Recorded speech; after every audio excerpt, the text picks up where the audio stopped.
Amis des alimentations variables de laboratoire alternatives, bonjour. Il y a quelques temps, je vous avais présenté dans un colis de fans ce petit alternostat, qu'on appelle aussi variac, des fois par extension, et que ce système m'inspirait pour en faire justement une alimentation variable alternative et qui tiendrait dans ces fameux tiroirs Tektronix que j'aime beaucoup, qui permettent d'avoir des instruments modulaires qu'on peut comme ça brancher à droite et à gauche. Donc j'ai continué à travailler sur le projet et j'ai décidé que justement c'est un projet sur lequel j'allais faire plusieurs vidéos et que j'allais à chaque fois vous montrer un petit peu les différentes étapes, non seulement de la fabrication mais aussi de la conception.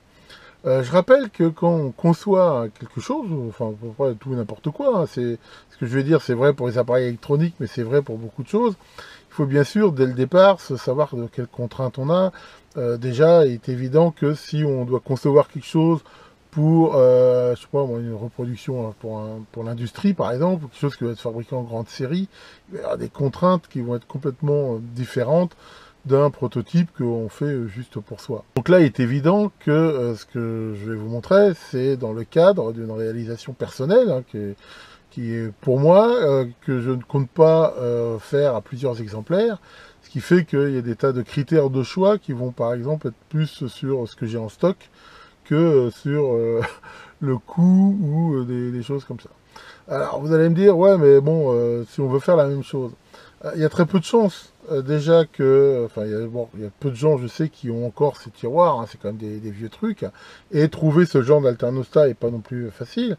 Maintenant l'idée, c'est pas forcément que vous fassiez la même chose, mais comme souvent, on peut bien sûr vous inspirer, vous donner des idées, enfin voilà, c'est toujours un petit peu le principe, après chacun peut adapter ça à sa sauce. Alors aujourd'hui on va regarder un petit peu, déjà voilà comment, qu'est-ce que je me suis un petit peu fixé, dire, comme cahier des charges, et aussi un petit peu déjà le début de la conception mécanique. Alors le cahier des charges, je rappelle que dans les tiroirs Tektronix, il y a deux enroulements alternatifs de 25 volts, que ici je vais mettre en série, donc qui me donneront une tension flottante de 50 volts alternative, celle du secteur à 50 Hz, 50 volts, et qu'il existe deux emplacements.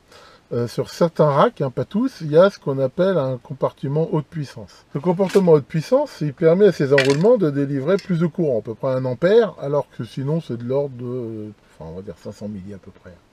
Alors ils ont prévu un truc qui est sympa, qu'on retrouve ici sur cette alimentation, la possibilité en gros d'avoir un interrupteur, ici un capteur, là on le voit c'est sur un tiroir d'alimentation, qui permet de choisir justement de détecter si on est max. Là on voit ici, là, vous voyez en 400 mA max, donc quand il détecte qu'il n'est pas dans un compartiment haute puissance, le système ici est enfoncé, ce qui permet au tiroir de savoir qu'il il s'auto-limite.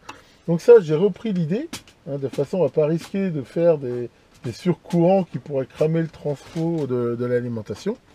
Et donc, mon tiroir, selon qu'on le mette ou pas dans un compartiment haute puissance, le détectera et limitera le courant max qui est possible d'avoir au primaire, soit à peu près à 500 milli, on va dire, soit à 1 ampère automatiquement. Ça veut dire qu'il va falloir que je fabrique ici ce capteur. Je veux pouvoir régler la tension, donc en tournant ici l'alternostat, je vais pouvoir l'afficher.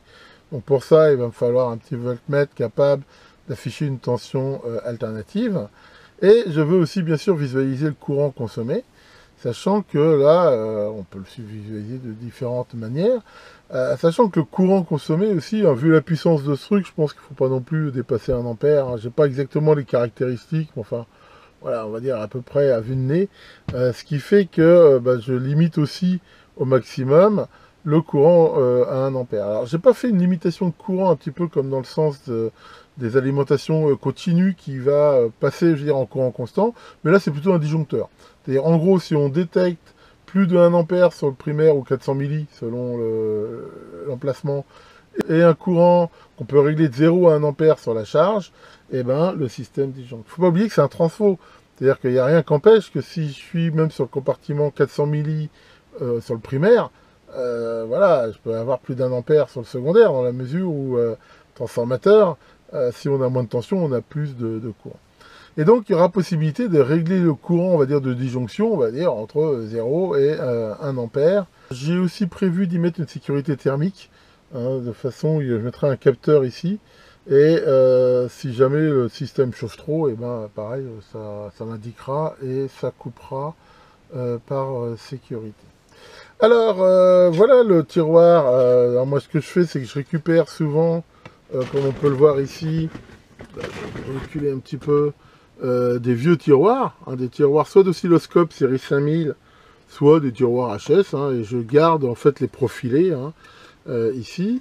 Je vais utiliser là un système qu'un internaute vendait sur eBay il y a très longtemps, qui est vachement bien, qui permet ici de refaire là les connecteurs qui vont dans les mainframes. Là, je vais utiliser comme face avant, une face avant qui a été imprimée en 3D. C'est Nicolas le shérif, hein, qui m'en avait fait quelques-unes avec son imprimante, et qui sont vraiment très bien. Je ne peux pas les imprimer moi-même parce que c'est trop grand pour mon imprimante. Donc voilà, ça c'est un petit peu partie de base. Alors sachant que ce circuit ici, c'est juste pour tenir pour l'instant le système, il n'est pas, je veux dire, enfin il sera pas là à la fin. Donc voilà un petit peu ma base de travail, hein. On voit ici justement comment j'ai réussi à remettre là ce capteur de façon à pouvoir détecter dans quel compartiment je suis. Donc là, je me suis fait un petit PCB que j'ai fraisé avec la fraiseuse à l'ancienne, ce qu'on appelle de la gravure anglaise, et qui me permettra donc de détecter ça. Pour info, ce petit poussoir, ça vient d'un vieux téléphone que j'avais récupéré. C'était le truc qui permettait de savoir s'il était raccroché ou pas. Donc voilà pour cette partie-là. Je vais parler de ça après. Alors, le gros problème qu'on a ici, c'est que si on regarde bien, on a une contrainte incroyable dans la mesure où ce truc-là, on est obligé de le mettre au milieu. Hein, il fait pile poil, hein, je crois que ça se joue à 2 mm, la largeur. Alors normalement c'est fait pour être mis directement en face avant. Le problème c'est qu'on voit très bien que si je le mets directement en face avant ici, il me reste quasiment plus de place pour mettre quoi que ce soit sur l'entrée. Si je veux mettre des indicateurs, des voltmètres, des trucs comme ça. Et en même temps, le fait d'avoir le bouton au milieu, ça peut aussi être une contrainte. Donc là j'ai fait un choix, et ce choix ça va être de reculer le transfo, hein. Je suis toujours obligé de le mettre au milieu, mais je vais le mettre, je veux dire, en recul, hein, donc il n'y a rien qui m'interdit de mettre une rallonge ici sur l'axe, ce qui va me permettre déjà de me laisser beaucoup plus de place en face avant pour mettre d'autres éléments. Mais surtout, j'ai décidé de décaler l'axe. Alors comment je le décale? On va le voir avec un système d'engrenage. Je vais le décaler et en même temps en profiter pour y mettre une petite démultiplication. Ce qui fait que j'aurai un réglage plus fin, donc ça me permettra un réglage plus fin de la tension de sortie, et ça va permettre de le décaler. Donc il a fallu que je conçoive, hein, je vais vous montrer ça, une plaque ici, qui va permettre donc de tenir le transfo, et aussi d'avoir ici ce système de démultiplication. Donc voilà un petit peu, et puis bien sûr avant il a fallu que je regarde si au niveau de ma face avant j'arrivais à tout faire tenir. Ce que je vais avoir donc comme organe de commande sur ma face avant, donc j'ai dit que j'avais un affichage du courant, et j'ai choisi moi d'avoir un affichage analogique. En effet pour tout ce qui est courant, moi je préfère de beaucoup un affichage analogique à un affichage numérique. L'affichage numérique permet une meilleure précision, mais là on voit beaucoup mieux les fluctuations et tout ça. Donc là, j'ai récupéré ce truc, hein, qui est donc ce qu'on appelle un galvanomètre, hein, j'en ai déjà parlé. Alors, il va jusqu'à 100 microampères, mais moi, on va dire que je ne sais pas si je vais refaire le cadran. Enfin, l'idée, là, c'est d'aller jusqu'à 0 à 1 ampère. Hein, donc, je rappelle hein, que là, on peut régler le zéro mécanique une fois qu'il est en place, et que le petit miroir qu'on voit derrière, ce qu'on appelle l'anti-parallaxe. Hein, l'idée, c'est que pour être sûr de bien lire, il ne faut pas voir le reflet de l'aiguille dans le miroir, ce qui permet de vérifier qu'on est bien en face. Donc voilà pour l'affichage de courant. On voit que c'est assez grand, hein, donc ça va prendre une partie relativement non négligeable de la face avant. Alors justement, j'avais moins de place pour la tension, hein, et là, j'ai pris un de ces petits modules. Hein. Je vais vous donner un petit peu plus de détails dessus après. Ensuite, il y a les bornes de sortie. Donc là, j'ai pris de façon très classique ce genre de bornes, hein, qui sont des bornes qui permettent aussi de coincer éventuellement des fils. Voilà, hein, à l'intérieur, hein, enfin voilà, c'est très très classique. Donc là, comme c'est une alimentation alternative, ça n'a pas de sens d'en prendre une noire, une rouge. Enfin, c'est pas du tout intelligent de prendre des couleurs différentes. Ensuite, je vais avoir le bouton de commande de la tension. Hein, donc là j'ai récupéré un bouton Tektronix. Hein. Restons dans le style. La commande de courant. Hein, donc là c'est pareil, j'ai pris un potentiomètre, ce qu'on appelle Sermètre, hein, de très bonne qualité. Et là qui me permettra donc de régler le courant de disjonction. Sachant que pour le visualiser, eh ben, j'aurai ce bouton poussoir. Hein, l'idée c'est que quand la sortie ne sera pas en route, si j'appuie sur le bouton poussoir, eh ben, je verrai sur le galvanomètre la valeur du courant de disjonction. Alors, il y a des alimes où il n'y a même pas ça. C'est-à-dire, en fait, quand la sortie n'est pas en route, ça affiche le courant max. Mais je trouve que ça porte un petit peu à confusion, donc je préfère rajouter là ce bouton. Et bien sûr, le bouton là de mise en route. Hein, ça sera un coup j'appuie, je mets en route, un coup j'arrête. Donc c'est un bouton qui est assez gros et surtout qui est lumineux. Donc il sera allumé, ce qui indiquera que la sortie est active. Alors il y a un autre truc, mais je ne l'ai pas là. Mais je vais aussi avoir la place de mettre une sortie BNC qui me permettra d'avoir une impulsion de synchronisation sur le 0 du secteur. Hein, parce que c'est un truc en fait, comme j'ai la place là de le mettre, et qui peut éventuellement être très intéressant pour se synchroniser. Alors je sais bien que les synchros d'oscilloscope permettent de se synchroniser sur le secteur, mais voilà, pour faire des montages par exemple, variateurs, des phaseurs ou autres. Donc je rajouterai ça avec un petit interrupteur qui permettra de choisir la polarité. Voilà en gros tout ce que je vais mettre sur la face avant. Alors, il y aura aussi différentes LED hein, que je vous présenterai plus tard. Donc j'ai bien sûr vérifié avant que tout ça allait tenir. Alors c'est relativement serré, mais ça va le faire. Alors parlons un petit peu du voltmètre. Pour l'indication de la tension de sortie, donc j'ai choisi un de ces petits modules ici. Alors je rappelle rapidement hein, ce que je vous avais déjà dit sur ces petits modules. Déjà il y en a deux grandes catégories. Ceux qui ont un réglage dessus sur lequel on peut ajuster, on va dire, pour que l'affichage soit à peu près bon, et ceux qu'on n'ont pas. Et ensuite, faut se méfier aussi, hein, je vous avais montré qu'il y en a qui sont donnés pour 0 à 100 volts et qui en fait ne montent que jusqu'à 30 volts. Hein, d'ailleurs, j'ai encore failli me faire avoir, hein, parce que celui que j'avais pris au début, c'était un modèle comme ça, qui était un petit peu plus petit, ce qui m'arrangeait. Et en fait, j'ai bien fait de vérifier. Alors, dans l'ensemble, ces trucs ne sont pas très précis, donc j'ai souvent déconseillé de prendre ceux qui n'ont pas de réglage. Maintenant, il se trouve hein, qu'on verra plus tard, hein, sur la partie mesure, que comme de toute façon, je vais y mettre un convertisseur, on va dire, alternatif continu, là, il y aura un réglage, ce qui fait que, bah, pour le coup, là, le fait d'en prendre un qui n'a pas d'ajustement, c'est pas très grave. Alors par contre, j'ai bien testé qu'il monte au moins jusqu'à 60 volts. Donc là, je l'ai mis sur une aline, donc 10 volts. Hein, voilà, on voit en effet qu'il y a à peu près quand même on va dire 100 millivolts d'erreur, 20 volts, hein, là il y a 200 millivolts, là on a 30, 40, 50 et 60. Voilà, on voit qu'à 60 volts, il y a 300 millivolts d'erreur, ce qui est quand même relativement important. Enfin voilà, ici on peut voir que là il n'y a pas de souci. Alors ces petits modules là ils s'alimentent, ils disent de 5 à 30 volts. Alors là je vais l'alimenter en 12 volts, sachant que là on voit que là si je l'alimente en 5 volts, il fonctionne pareil. Il y en a sur lesquels il faut faire attention, parce que pareil il y a des modules où quand on les alimente en 5 volts seulement, ils sont un petit peu moins lumineux. Mais celui-là, on voit que quand on change la tension d'alim entre 5 et 12, ça ne change pas la luminosité.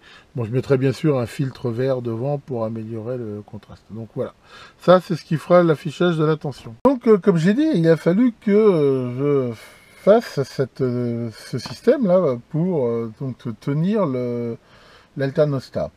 Alors, c'était une pièce qui a été relativement, enfin, pas complexe, mais je veux dire qui va être assez centrale dans cet appareil, et qui va avoir, en plus de la fonction de tenir l'alternostat, va aussi supporter d'autres éléments. Donc, pour faire ça, on a vu que l'alternostat, c'est quelque chose d'assez lourd. Donc, je suis parti d'une tôle de récup.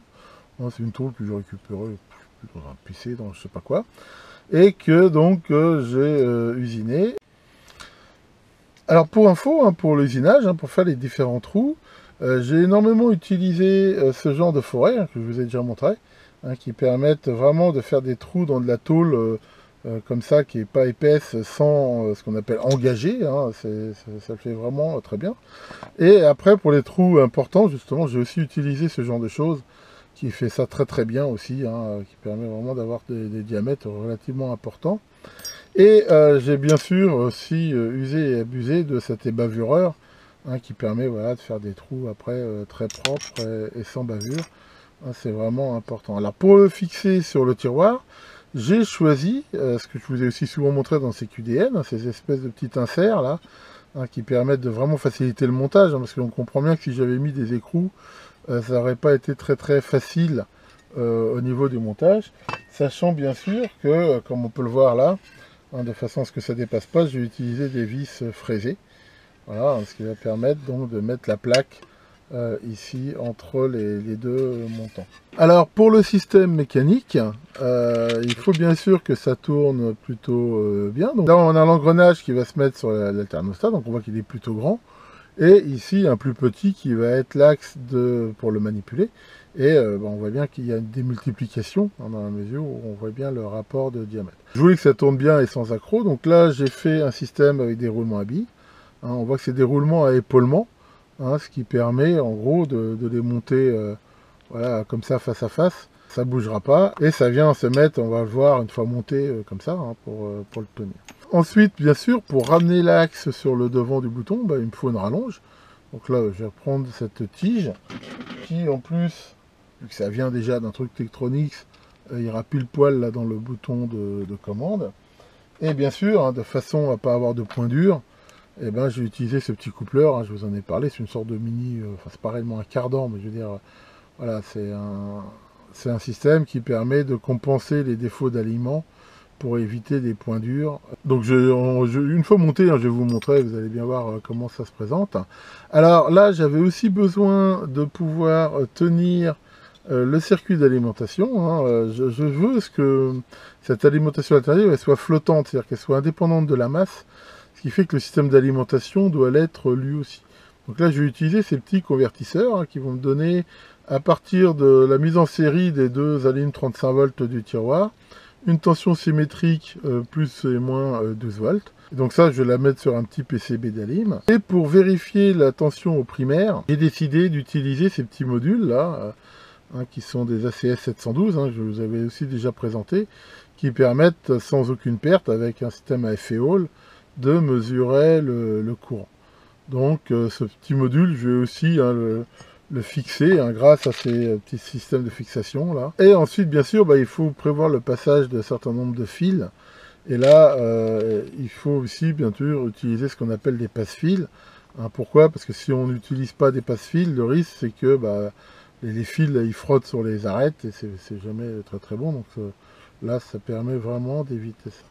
Donc une fois que j'ai usiné cette plaque, je lui ai donné un petit coup de peinture en bombe noir mat pour avoir, voilà, ça fait vraiment un fini impeccable. Donc je vais monter ça et puis vous montrer un petit peu ce que ça donne dans le tiroir.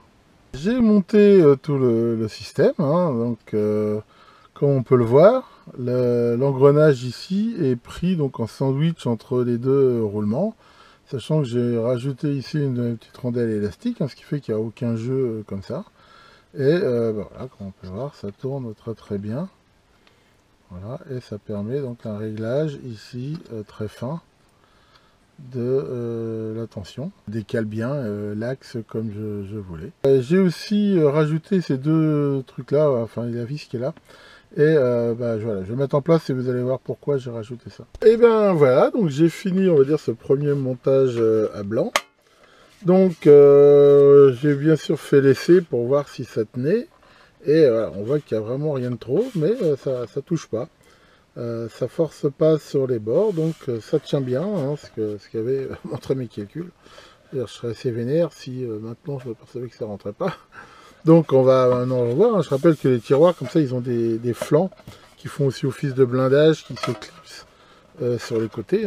C'est de l'aluminium. On va les renlever, bien sûr. Voilà. C'est vrai que ça fait un tiroir relativement lourd, mais enfin bon, c'est pas vraiment gênant. Donc voilà, on peut voir que c'est monté. On a bien donc là le système qui permet donc de le manœuvrer avec la réduction. Alors ce que j'ai monté ici, on peut voir là ce PCB qui tiendra la lime. Donc pour faciliter la maintenance, vu que mettre des vis là, ça n'aurait pas été très pratique, ce que j'ai fait, voilà, j'ai récupéré ces vis. Pour info, Vous les reconnaîtrez peut-être, hein, certains. C'était les vis qui servaient de glissière sur les vieux lecteurs 3 pouces et demi des PC. Et donc j'en ai mis voilà de chaque côté comme ça. Voilà. Ce qui fait que bah, ça tient bien le PCB comme ça. Et puis là j'avais mis une petite vis en bas. Ça fait que ça le tient dans ce sens-là. Et il est tenu là par 2 entretoises M2. Et donc bah, voilà pour ça. Donc je vais sans doute là plus tard rajouter une autre équerre à cet endroit-là. Ce qui permettra là de mettre un grand PCB sur lequel je viendrai mettre les différents modules, à la mesure où, pour faciliter le côté un petit peu didactique, chaque sous-ensemble de ce tiroir, je le ferai sous une forme de petit module qu'on étudiera et qu'on câblera à part, et pour arriver donc bah, à l'appareil final, qui bah, voilà, me permettra d'avoir une alimentation alternative à 50 Hz, réglable, on va dire, de 0 à 50 volts, et avec une disjonction de courant de 0 à 1 ampère, et qui devrait bah, voilà, me faire un tiroir de plus. Voilà donc pour la description un petit peu, on va dire, mécanique hein, de ce système. Je rappelle que, enfin, dans l'ordre, hein, c'est assez logique justement. Hein, généralement, on part généralement déjà un petit peu du cahier des charges, de regarder aussi, en fonction des contraintes, si on arrive à faire tenir. Parce que certaines solutions électroniques qu'on peut prendre peuvent aussi, bien sûr, dépendre des contraintes de place, hein, de volume qu'on a. On voit que dans ces tiroirs, bah voilà, la place est relativement comptée, donc il faut y faire éventuellement attention. Un aspect que j'ai pas abordé, éventuellement, c'est l'aspect thermique. Je ne me rends pas vraiment compte si ce truc-là va chauffer ou pas. S'il chauffe trop, je pourrais être amené à mettre un trou de ventilation sur le dessus du coffret, voire pourquoi pas un petit ventilo s'il y a besoin. Enfin voilà. Encore une fois, c'est le but un petit peu de chaque étude, de chaque prototype de voir ça. J'ai dit, hein, je continuerai à partager avec vous la conception de ce truc. Je pense que dans le prochain épisode, justement, on verra comment j'ai fait pour pouvoir avoir la mesure du courant alternative et la tension. Ça vous donnera, je pense, aussi une indication qui montrera comment on peut changer éventuellement ces petits indicateurs chinois, volt ou volt-ampère, pour mesurer des tensions alternatives. Je pense que ça peut en intéresser certains. Enfin voilà, donc bah sinon, bah, comme tout le monde, je suis confiné, c'est un peu dommage parce qu'il fait très très beau. Mais bon, comme je l'ai souvent dit, j'ai quand même de la chance hein, d'avoir d'excellentes conditions hein, de confinement par rapport à d'autres. D'ailleurs, il y en a beaucoup qui me l'ont demandé, donc voilà, je vais en profiter aujourd'hui pour vous montrer mon chien et justement les dures conditions de confinement qui sont les miennes. Voyons cela. Bon, eh bien voici Foufou. Hein? Viens dire bonjour. Viens dire bonjour aussi Robien. Viens mon chien. Viens mon foufou. Oui. Oui, oui, oui, oui. Oui, oui, oui. Hein? Oui, non, on va pas aller se promener maintenant, même si je sais que t'en meurs d'envie. Bon bah voilà, là c'est ce que je vois à partir de chez moi. Hein. Là, voilà, je suis devant ma maison. Et c'est vrai que j'ai cette chance là de pouvoir assez facilement aller gambader dans les champs avec Foufou. C'est l'avantage d'habiter à la campagne. Hein, on a quelques inconvénients parfois, mais il y a aussi des avantages. On ne peut pas tout avoir dans la vie. Tiens, Maurice, et toi, ça va? Ça se passe bien ce confinement? Ouais, alors j'ai vu que tu avais appelé Pincette antibiotique. Pourquoi tu lui as donné ce nom débile? Est-ce que tu comptes la prendre le matin, le midi et le soir?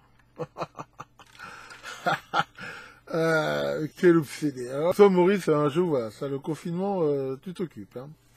Enfin bon, prends tes précautions, j'ai pas envie d'avoir des petites mains de Maurice et de Pincette partout. Je vous souhaite à tous beaucoup de courage pour ce confinement qui va durer encore 2 semaines et en espérant que cette terrible épidémie va quand même se réduire, hein, surtout grâce aux efforts vraiment remarquables de tout notre personnel soignant. Nifou, le dieu des masques, vous en fournissez au moins un pour vous mettre sur le nez, vu qu'on nous a dit pendant je sais pas combien de temps que ça servait à rien et maintenant ça devient indispensable. Enfin bon, no comment. Allez, portez-vous bien et à bientôt pour de nouvelles vidéos.